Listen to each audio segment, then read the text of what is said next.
Karong adlaw mga kasyuyans nata diri sa kanto sa may grocery store ug mini budiga diri sa may kanto duol sa San Ignacio nga simbahan mga kasyuyans. Nangita ta diri electric pan kay nadaot ang akong electric pan. Unya akong giorderan to ara. Nangita pa sila ug ilang gihalughog dito sa budiga ang electric pan nga akong gipangita. Bahala ka sa buhay mo.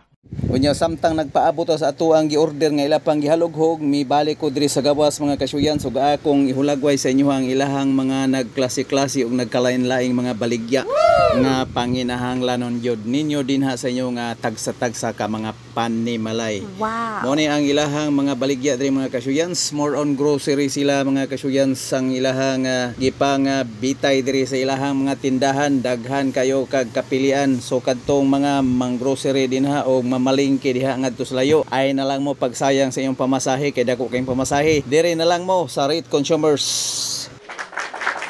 Bisita og duaw ang ilang pwesto duol sa San Ignacio, unahan ra gyud sa Exodus nga gasolinahan mga kasyuyans. Unya samtang naana ang ako ang giorder, akong gitawagan tong nag-order na ako mga kasyuyans kay basing mapalpak ning ako ang gipangitang electric pan, makasab-an tani yung nasa cellphone kaniyo kana siya.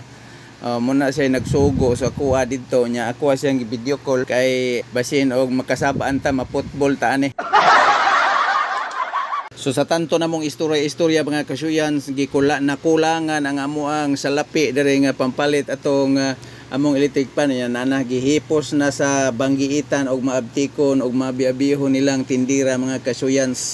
Kana siya si Choy Choy. Since nakuha na natong electric pan mga kasyuyans, niya nagisakay na nako sa tricycle, di na gid ni nila mabawi. Baratuhay lang ta diri dapita. Anya mo na ilang pwesto mga kasyuyans kaning di address sa kilid sa San Ignacio nga simbahan, unahan ra gini sa Exodus nga gasolinahan. Daghang salamat. Sana all.